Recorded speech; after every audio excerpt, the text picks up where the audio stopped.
राज ठाकरे यांनी आता mission election सुरू केलंय। आजपासून इगतपुरीमध्ये राज ठाकरेंच्या उपस्थितीत मनसेचं 3 दिवसीय राज्यस्तरीय शिबिर होते।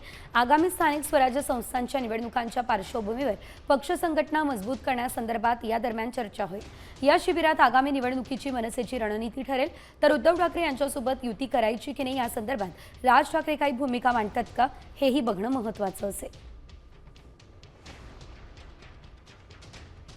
या संदर्भात अधिकची अपडेट घेऊयात आमचे प्रतिनिधी अभिजित सोनवणे यांच्याकडून।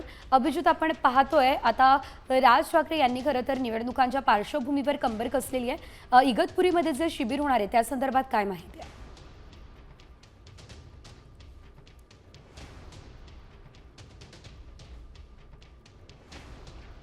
वातावरणामध्ये आजपासून मनसेचं 3 दिवसांचं शिबिर पार पडणार आहे। इगतपुरीच्या कॅमल व्हॅली रिसॉर्टमध्ये हे शिबिर असणार आहे। साधारणपणे दुपारी राज ठाकरे आपल्या नेते आणि पदाधिकाऱ्यांसह या ठिकाणी या रिसॉर्टमध्ये पोहोचतील आणि त्यानंतर मग शिबिराला सुरुवात होणार आहे। एकूणच आपण जर बघितलं तर मागच्या काळामध्ये मराठीच्या मुद्द्यावर उद्धव आणि राज ठाकरे एकत्र आलेले होते, मात्र त्यापुढची राजकीय भूमिका अद्यापही राज ठाकरे यांनी स्पष्ट केलेली नाही आहे। त्यामुळे राज ठाकरे या सगळ्या शिबिराच्या माध्यमातून आपल्या नेते आणि पदाधिकाऱ्यांशी उद्धव ठाकरे यांच्यासोबत युती करायची की नाही किंवा अन्य कुठल्या पक्षासोबत युती करायची या संदर्भात चर्चा करणार आहेत। सोबतच आगामी स्थानिक स्वराज्य संस्थांच्या निवडणुकीच्या पार्श्वभूमीवर देखील मनसेची पुढची वाटचाल कशा पद्धतीने असेल यावर देखील मंथन या 3 दिवसांच्या शिबिरामध्ये केलं जाणार आहे। विशेष म्हणजे फक्त मोजके नेते आणि प्रमुख पदाधिकाऱ्यांनाच या शिबिरासाठी आमंत्रित करण्यात आलेलं आहे।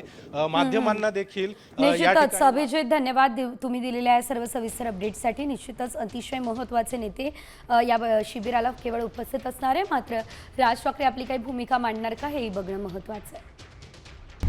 आता isakal.com आहे देशातील नंबर 1 ची मराठी न्यूज वेबसाईट। प्रत्येक अपडेटसाठी isakal.com ला नक्की भेट द्या।